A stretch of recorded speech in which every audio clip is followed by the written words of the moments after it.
নমস্কার বন্ধুরা, গন্তব্য যখন অনেক দূরের দ্বিতীয় পর্ব নিয়ে চলে এলাম। সেদিনকের আগের পর্বে আমি শেয়ার করেছিলাম আমরা বিহার দিয়ে যাচ্ছিলাম, তারপর বিহার রাজ্য পার করে আমরা ঢুকে গেছিলাম উত্তরপ্রদেশে। সারা রাত গাড়িতে যাচ্ছি আর যাচ্ছি। যাওয়ার পথে একটা ধাবা থেকে একটু চা খেয়ে নিলাম, তারপর আবারও যাচ্ছি।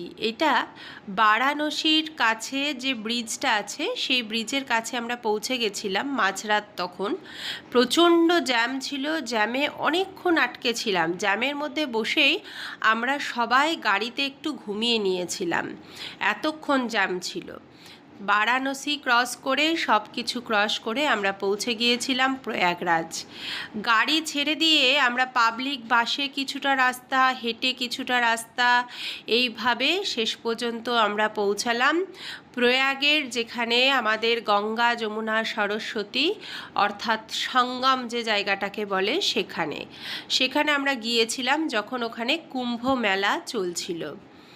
তো দূর থেকে দেখা যায় আমাদের ওই বহু প্রতীক্ষিত জায়গায় আসার, কারণ অনেক দিন থেকে চেষ্টা করছিলাম যে যাব, কিন্তু সুযোগ কিছুতেই হয়ে উঠছিল না।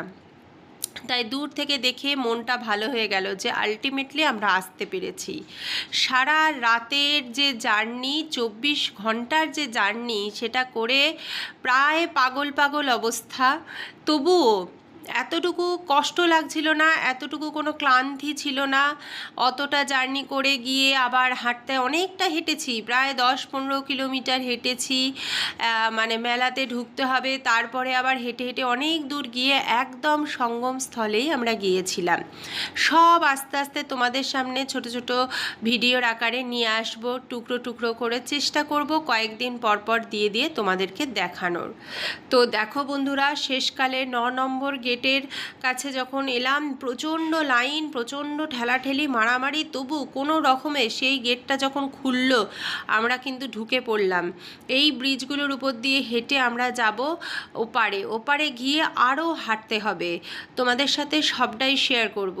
তো দেখো আমরা কোনো রকমে ঠেলে ঠুলে, প্রচণ্ড ভিড় ছিল, এই গেটটা বন্ধও ছিল। আমরা যখন ওখানে পৌঁছাই গেটটা বন্ধ ছিল, তারপর যখন গেটটা খুললো তার জন্য প্রায় আধ ঘন্টা 40 মিনিট দাঁড়িয়েছিলাম।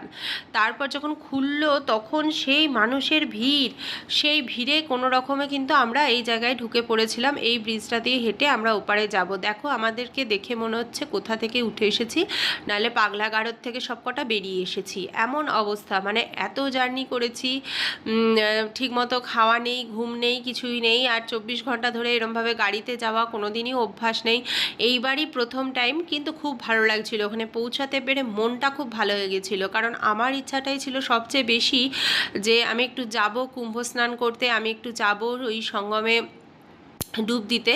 সেই জন্য ভীষণ উদ্যম নিয়ে পৌঁছে গেছিলাম। এই যে সেই আকাঙ্ক্ষিত আমাদের সেই জায়গা, যদিও এই জায়গায় আমরা স্নান করিনি, আরও অনেক দূর গিয়েছিলাম, সবটাই তোমাদের সাথে শেয়ার করব বন্ধুরা। ধন্যবাদ দেখার জন্য। লাইক শেয়ার কমেন্ট করতে ভুলো না। লাইক কমেন্ট করে জানিও যে ভিডিওগুলো কেমন লাগছে।